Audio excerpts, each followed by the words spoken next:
छात्रों, आप अपने हिंदी पाठ्य पुस्तक निकालिए और पृष्ठ संख्या 15 निकालिए। यहाँ पर नीचे दिए गए यानी दूसरा आ है, दूसरा आ यहाँ पर है। अपने हिंदी पाठ्य पुस्तक निकालिए 9वीं कक्षा के छात्र, और इसमें यहाँ पर कुछ वाक्य दिए गए हैं। तो देखिए, नीचे दिए गए वाक्य पढ़े, रेखांकित शब्दों पर ध्यान दीजिए।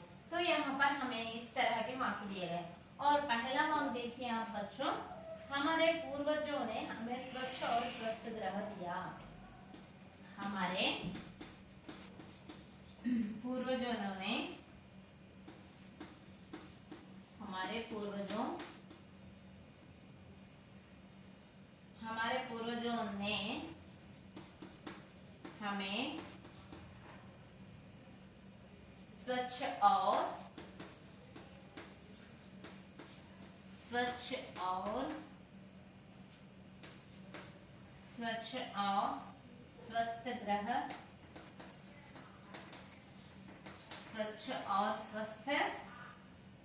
ग्रह दिया।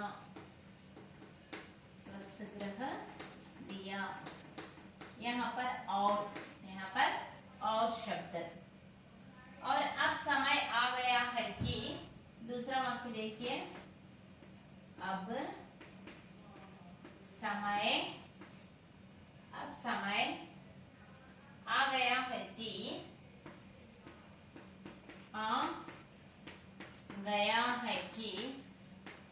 अब समय आ गया है कि हम कुछ कदम उठाए। हम कुछ कदम उठाए।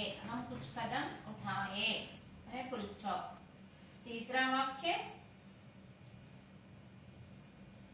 यह काम यहाँ नहीं होगा तो,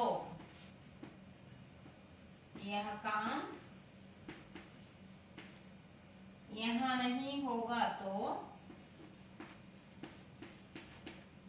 यह काम यहाँ नहीं होगा तो, यह काम यहाँ नहीं होगा तो कहाँ होगा?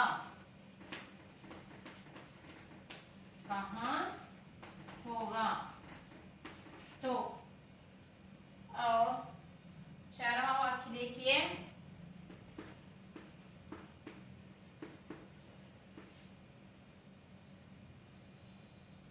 वर्तमान के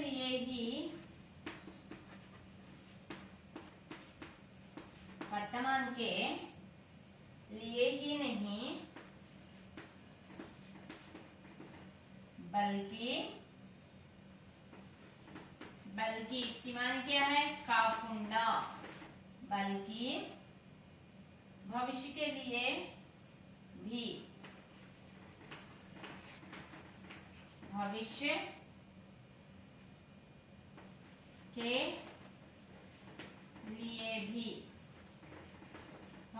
लिए भी। तो बच्चों देखिए, यहाँ ऐसे कुछ वाक्य दिए गए हैं। यहाँ दिया गया है, हमारे पूर्वजों ने हमें स्वच्छ और स्वस्थ ग्रह दिया। हमारे पूर्वजों ने यानी हमारे बड़ों ने हमें स्वच्छ और स्वस्थ ग्रह, यानी हम जो भी ग्रह पर रहते हैं वह स्वस्थ है और स्वच्छ है। तो ऐसा ग्रह दिया है, ऐसा एक वाक्य यहाँ पर दिया गया है। तो यहाँ पर हम और इसे दिया गया है, यानी दो वाक्यों को मेल करने के लिए और हमें ఎండ్ మరియు అనేటువంటి ఇక్కడ ఒక వర్డ్ ని మనము కలపటానికి और అనేటువంటి ఒక పదాన్ని మనం తీసుకున్నాం। నెక్స్ట్ दूसरा वाक्य देखो, अब समय आ गया है कि हम कुछ कदम उठाए। अब समय आ गया, ఇప్పుడు మనకి సమయం వచ్చేసింది। మనము మన యొక్క స్టెప్స్ అంటే మనం చేయాల్సినటువంటి పనులు ఇప్పుడు సమయం వచ్చింది, మనం చేసేటువంటి పనులకు ఇప్పుడు సమయం వచ్చేసింది। కుచ్ కదం ఉఠాయే అంటే మనం ఇప్పుడు స్టెప్స్ తీసుకోవాలి అంటే ఏంటి, మనము ఇక దాన్ని పూనుకోవాలి అని చెప్పేసి కీ అనేటువంటిది ఇక్కడ అండర్లైన్ చేయడం జరిగిందమ్మా। ఏంటి కీ అనేటువంటిది ఇక్కడ మనకి అండర్లైన్ చేయడం జరిగింది। యా కామ్ యహా నహీ హోగా తో కహా హోగా, ఈ పని ఇక్కడ కాకపోతే ఇంకెక్కడ జరుగుతుంది, ఈ పని ఇక్కడ కాకపోతే ఇంకెక్కడ జరుగుతుంది। నెక్స్ట్ యహ కామ్ యహా నహీ హోగా తో కహా హోగా, ఈ పని ఇక్కడ కాకపోతే ఇంకెక్కడ జరుగుతుంది। वर्तमान के लिए ही नहीं बल्कि भविष्य के लिए भी है। కేవలం ప్రెజెంట్ టెన్స్ కోసమే, అంటే మనం ప్రస్తుతం ఉన్నటువంటి జీవితం కంటే కూడా భవిష్యత్ కోసం కూడా బల్కి అంటే అంతే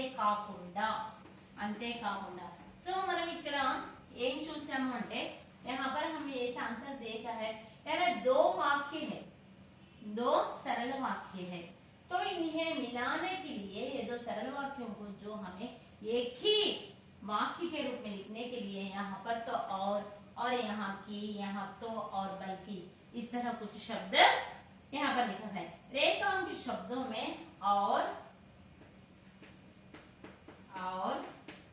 की, तो, बल्कि इस तरह के कुछ इस तरह के तो आधे शब्दों, दो शब्द या दो वाक्यों को जोड़ते हैं। ये शब्द पूरे दो शब्दों या दो वाक्यों को जोड़ते हैं। दो शब्द यानी రెండు పదాలని కానీ రెండు వాక్యాలని కానీ ఇవి కలుపుతాయి, అన్నమాట। ఇవి और की, तो, बल्कि అనేటువంటివి రెండు పదాలని కానీ రెండు వాక్యాలని కానీ కలిపేటువంటి పదాలు అన్నమాట। ఇవి కలిపేటువంటి పదాలు वाक्यों को जोड़ते हैं। इस तरह प्रयुक्त होने वाले शब्दों को समुच्चय बोधक कहते हैं। समुच्चय बोधकము यानी మనం ఇంగ్లీష్ లో సో దట్ టు అని చెప్పేసి అంటూ ఉంటాం కదా, కంజంక్షన్స్ అని చెప్పేసి। సో సముచ్చయ బోధక అంటారు। ఏమంటారు దీన్ని? సముచ్చయ బోధక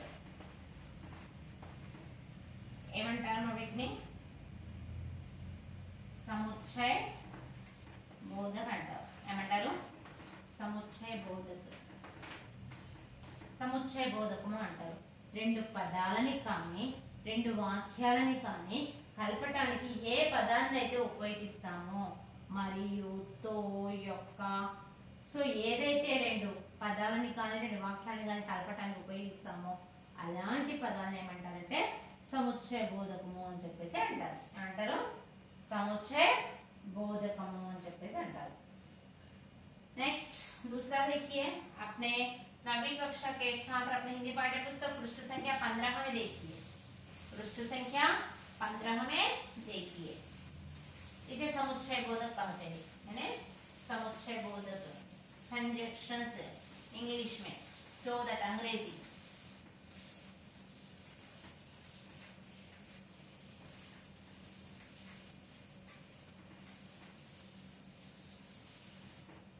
और दूसरा देखिए, यहाँ पर है ऐसा कुछ वाक्य दिए गए हैं, किसी के पास भी, और दूसरा देखिए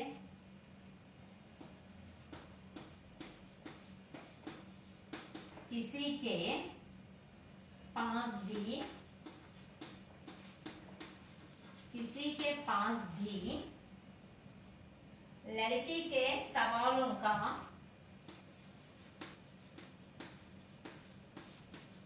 लड़की के सवालों का, लड़की के सवालों का जवाब नहीं, लड़की के सवालों का जवाब नहीं। और दूसरा वाक्य देखिए, जवाब नहीं था। यानी दूसरा वाक्य देखिए बच्चों, धरती के ऊपर प्रकृति है,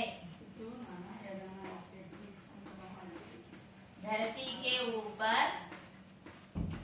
धरती के ऊपर प्रकृति है,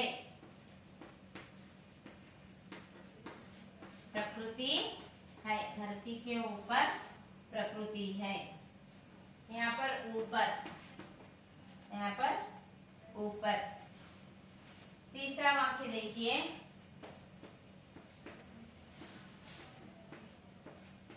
प्रकृति के भीतर, प्रकृति के भीतर जीवन है, प्रकृति के भीतर जीवन है। तो देखिए बच्चों, यहाँ के पास, इस वाक्य में के पास, के ऊपर, के ऊपर, के भीतर, के भीतर, के भीतर, ऐसे कुछ शब्द यहाँ पर ऐसा दिया गया है, ऐसे कुछ शब्द यहाँ पर ऐसा दिया गया है। देखिए बच्चों यहाँ इस रेखा में शब्द के पास, के ऊपर, के भीतर आदि शब्द स्थान का संबंध प्रकट करते हैं, यानी किसका संबंध प्रकट करते हैं? यहाँ स्थान का संबंध, जो स्थान के ऊपर, नीचे, के भीतर, अंदर, इस तरह स्थान का प्रकट करते हैं। ऐसा स्थान के संबंध को प्रकट करने वाले शब्द को संबंध बोधक कहते हैं। क्या कहते हैं? स्थान के बारे में प्रकट करने वाले शब्द को, स्थान के बारे में प्रकट करने वाले शब्द को, प्रकट करने वाले शब्द को संबंध बोधक कहते हैं। क्या कहते हैं बच्चों? संबंध बोधक, संबंध बोधक कहते हैं। पहले हम इस बारे में जान चुके हैं कि समुच्चय बोधक, समुच्चय बोधक वो शब्द है, यानी एक दो शब्दों को मिलाने वाला शब्द, यानी एक दो वाक्यों को मिलाने वाले शब्द को समुच्चय बोधक कहते हैं। यानी यहाँ के पास, के ऊपर, के भीतर, यहाँ कुछ शब्द ऐसे दिए हैं, यानी स्थान के बारे में यहाँ प्रकट करते हैं, यानी स्थान के बारे में बताया जाता है। तो स्थान के बारे में प्रकट करने वाले शब्द को संबंध बोधक, क्या कहते हैं माँ? संबंध बोधक कहते हैं। तो आइए बच्चों और तीसरा देखेंगे यहाँ पर। तीसरा,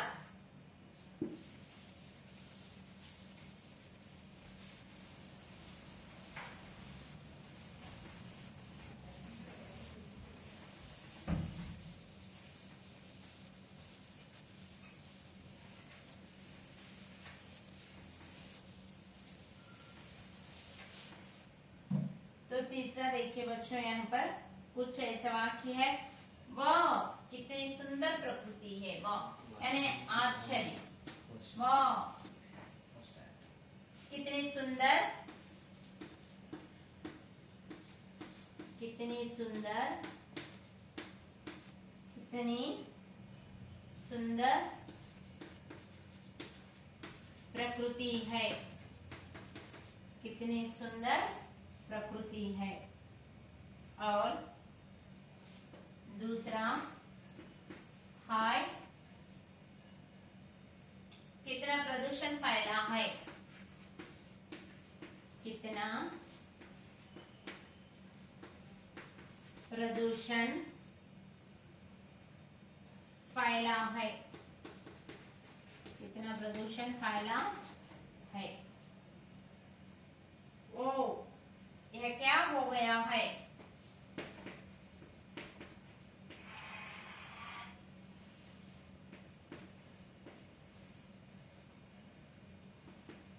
यह क्या हो गया है, हो गया, यह क्या हो गया। देखो बच्चों यहाँ पर वाव, हाय, ओह, इस तरह के कुछ शब्द यहाँ पर दिए गए हैं, इस तरह के शब्द यहाँ दिए गए हैं। रेखांकित शब्द में वह, हाय, ओह आदि शब्द आश्चर्य का बोध कराते हैं। यह किनका बोध कराते हैं? आश्चर्य का।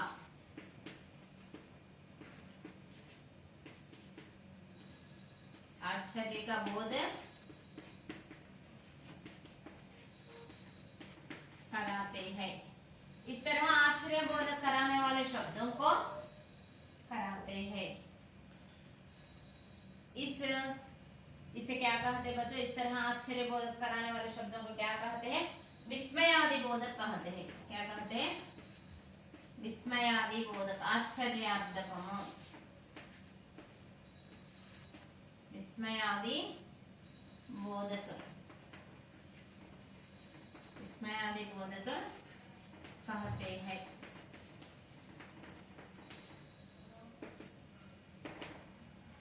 बच्चों देखो 9वीं कक्षा के आप अपने हिंदी पाठ्य पुस्तक में पृष्ठ संख्या 15 भाषा की बात में हम आज की कक्षा में समुच्चय बोधक और संबंध बोधक और विस्मयादि बोधक के बारे में जान लिया है। यानी समुच्चय बोधक किसे कहते हैं? दो शब्द या दो वाक्यों को जो शब्द के इससे मेल होता है तो उसे हमें समुच्चय बोधक कहते हैं। संबंध बोधक किसे कहते हैं? यानी स्थान के बारे में प्रकट होने वाले शब्दों को संबंध बोधक कहते हैं। यानी यहाँ पर वाओ, हाय, जो हम आश्चर्य प्रकट करते हैं इसके बारे में बताने वाले शब्द को हम क्या कहते हैं? आश्चर्य बोधक या विस्मयादि बोधक कहते हैं। तो बच्चों आप भी हम और कुछ इस तरह वाक्य लिखिए और आप इसे एक से या दो बार पढ़ने से आपको यह व्याकरण समझ में आएगा। अगला पाठ अगली कक्षा में बताएंगे। तो बच्चों धन्यवाद।